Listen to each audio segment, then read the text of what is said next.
Welcome to the podcast series on sexual health for seniors with Dr Sue and Fran. This podcast series is based on conversations with seniors about sexual health, sexual desire and related matters. In this session, we will be discussing Emma and her marital relationships. This is part 1 of Emma's narrative. Welcome, Fran. Thank you very much, Dr Sue. I am becoming really absorbed in your podcast topics. You're raising questions in my mind that are demanding some answers in my very own life. And that's really surprised me. It's a bit thrilling, actually, and a bit confronting, I'll be honest. For me, as someone who's always thought I had a very sort of libertarian view of sex between adults. So it's been really empowering for me to start thinking about what I thought was a done deal in terms of my approach to sex and sex as a person past 60. So thank you very much. I'm absolutely thrilled to be part of this. Is it another change of life? I don't know. Sure. So just to give a bit of background, sexual desire in older age was a topic that I researched some years ago. At the time, people who knew what I was researching advised me that older people wouldn't talk to me about sexuality, let alone their own experiences of sexual desire. At the time, I disagreed with them and would still disagree with them today, particularly since my experience of speaking with some older people about the topic has shown otherwise. Many older people have not had the opportunity to discuss sexual health or their experiences of sexual desire, and they welcome the opportunity to do so. Not everyone, of course. As I said in last week's session, I can't generalise and can only speak of the experience I had in discussing the topic with the older people with whom I came into contact and who were keen to share their experience of sexual desire as an older person. In fact, when I started doing the research, I was also not quite sure how many respondents I would get to participate in my research study, but I ended up having to close my books. I had too many people. And wow. And I had to refuse further interviews because it all had to be written up and transcribed, so it was just becoming bigger than Ben-Hur. But that was wonderful to me. So, Fran, what do you think? Do you think there is a reluctance, and we have talked about this before in a previous session, about the reluctance of older people to discuss their sexual experience? Yes. Yes, there is. I'll put it really bluntly, Dr. Sue, and it is hard to generalise, but I know in conversations that I have with other adults, not that I suppose my sexual health or any of those sort of things would be the top of the pops in terms of a conversation starter. And it's top of the pops. I like that. It's not generally accepted as a conversation starter. Sadly for me, and often to my horror, people are more interested in talking about their health concern. They've got arthritis and stuff. And having been exposed to your thinking and the study that you're talking about, Dr. Sue, in terms of physical health and sexual health and mental health and all of those other bits of health, to me it shouldn't be something talking about our sexual health and our sexual experiences, while there is people's reluctance to have that as a conversation, to me it shouldn't be something that is avoided altogether, that it's like a taboo subject. We're not dead yet. No, that's right. With or without dicky knees, we're not dead yet. There's life in the old girls yet. You bet. Okay. Anyway, to get back to today's topic, you are with Dr. Sue and Fran, and we are talking about sexual desire in older age, if you haven't realised that yet. And this session's narrative is about sexual desire from an older person's perspective. Our focus this week is on Emma, and this is part 1 of Emma's story. More specifically about emotional connection in a relationship and a sense of self and confidence.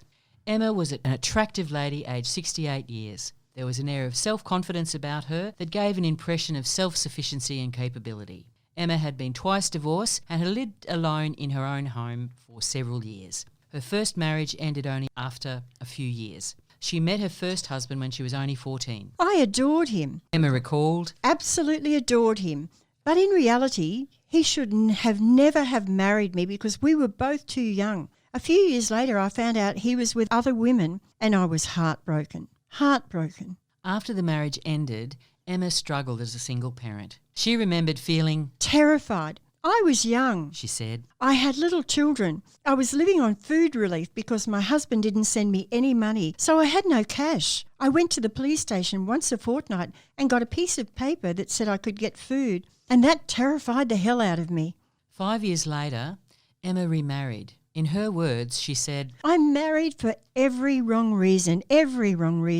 I was lonely, I was frightened and I grabbed hold of the first man that actually offered, and he had a house which made it even more so. I was with him for 26 years, but it shouldn't have lasted any more than 12 months, if that. He was a man who, in order for him to be up, you had to be down. So he would pick at me, and I often felt controlled. Emma reflected on the sexual relationship in her second marriage. She was always turned off, she said.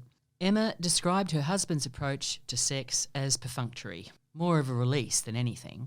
During the marriage, Emma had purchased a 6-foot wide bed and said that she stayed on her side of it. The large bed symbolised Emma's emotional separation from her husband.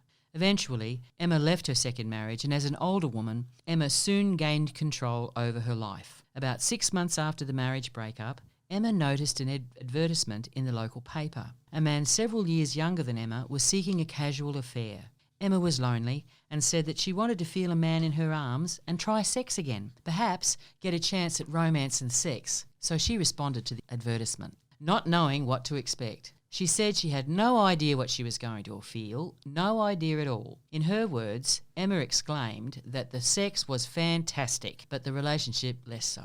The sexual enjoyment was a powerful emotion for Emma, but there was no connection, no bond between the couple. At first, the lack of connection was unimportant. As time went by, the lack of connection became more significant. Emma decided to end the relationship. It was a difficult decision because she had always enjoyed sexual intercourse. She just needed to feel a greater emotional bond or connection with him. What happened then, Fran? Well, 12 months later, he rang Emma out of the blue and asked her if she knew whether horny goat's weed worked. It was if nothing had happened, Emma said, and yet we hadn't spoken for 12 months. She responded by asking him if he was having a problem. And he said, well, I had a bit of trouble getting it up, and I've had this trouble for a while. And he said, I never had this trouble with you. I said, that's because we did a lot of time in foreplay and I knew what you liked. I knew what turned you on. He said, I had this one experience with this woman, and before we met in person, she said, before I meet you, how big is it? And he said, how big is what? She said, how big is your penis? And he said, oh, well, why don't you come around and have a look? So she came around and they went into the bedroom and he took it out and he couldn't get it up, he told Emma. He was telling me all of this on the phone, Emma remembered. And he said, I suppose you wouldn't be interested in meeting me once a week. And she said, no, I don't think so. Anyway, Emma said that he actually asked to take me out, and what he was getting at was, you're not having any sex and I'm not having any sex, so how about we get together and we can solve each other's problems? Emma said she thought, in your dreams. But then she said she thought about it and decided that she would get a free meal out of him because she'd always paid her way. So they went out one night and Emma said that he was sitting opposite her and he said, you know that lady that came around and I took her into the bedroom and I couldn't get it up? And she replied, yes. He said, she rang me this morning. Emma said, really? He said, yes. Do you know what she wanted? Emma said, no. He said she wanted to know if I wanted to sell the furniture that's in the bedroom because it is vintage. And Emma said, well, at least she saw something she liked in the bedroom.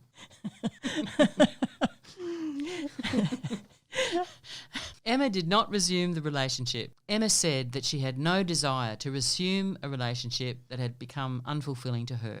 Sex with no feeling no longer suited her. In the past, her feelings were always involved, but now she was her own woman and only did what suited her. So, Fran, how important do you think the emotional connection is in a relationship?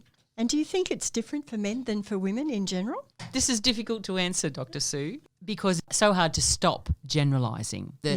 What you common say, blokes just want sex and women just use romance to get the sex. So in terms of the emotional connection, I can only talk personally. I know that's really important to me. Yeah. It was really important to Emma, but it really wasn't important to the bloke that she was with. I suppose I was a little bit shocked that he was quite blunt about it, and I think Emma, in her analysis of it, well, he thought I wasn't getting any and he wasn't getting any, so if we get together, we can get some. That's right. And if that's all you want, to get some, fair enough. But in terms of, I don't like to say that blokes don't have an emotional connection to sexual relationships. but I also don't want to say that all women do too. No, that's right. And a little later down the track, we'll be talking about James, who very much wanted the emotional connection. So, yeah, I agree. To me, Emma started off as a very subdued, obviously that there was an element of coercive control in her early relationship. You bet. But she became a much stronger woman over time and more empowered. But she had to leave the relationship to do that. And that's not the case for everyone. I think a lot of people can become stronger within the relationship. Yeah, exactly. Yeah, she certainly was different to that, I think. And it was hard lessons that had to be learned. It was. You know, and the empowerment from that level of vulnerability, I'm really glad that Emma got to that point. And it is sad that many don't. Yeah. So I'm very pleased to hear Emma found that strength. But we've got more to talk about Emma in part 2 as well. So I think it's not possible to define along gender lines. What do you think about that as well? Absolutely. As I said, I hesitated and I will continue to hesitate to say that all men do this and all women do that. I think it is very much what a person's attitude to sex and what a person's experience in terms of emotional relationships. I think all of that blends together, and there isn't any one point where it's a gender line or even a yes-no line or any of those. I think it is so much a personal response to something, and all of that builds in with what your feeling is about your body, what your feeling is about your partner's body. All of those things have to build for me, but in other cases it doesn't. So I think it's absolutely dangerous to say all men want this and all women want that. Absolutely. To me, I guess in a nutshell, Emma's narrative was a story about regaining a sense of self and control over her own life. For sure, and, absolutely. I like the bed symbolising, yes, that big bed, and she had her side. And it was amazing how that bed became a symbol of what was going on in the relationship as well. Thank you for reminding me with that, because when I was reading the story that you've given me, Dr Sue, I had in my mind a visual of Emma being rigid on her side of the bed, and that was a place of maybe relative safety, I don't know, but that idea of distance and reinforcing it every time getting into the bed, that this is a distance. Right. And in the next session, that bed will have a very different meaning for Emma, part 2. So can't wait. Yes. Can't wait. So, you've been listening to Dr Sue and Fran Cahill, and we've been talking about sexual desire in older age. The focus this week was on Emma's story, or part 1 of Emma's story, and how she went from being controlled in her first marriage to not feeling a strong bond or sense of connection in her later marriage to finally taking control over her life and gaining a sense of selfhood. There is a later part, as I said, to Emma's story, and we'll continue with Emma's experience in part 2 of our next podcast.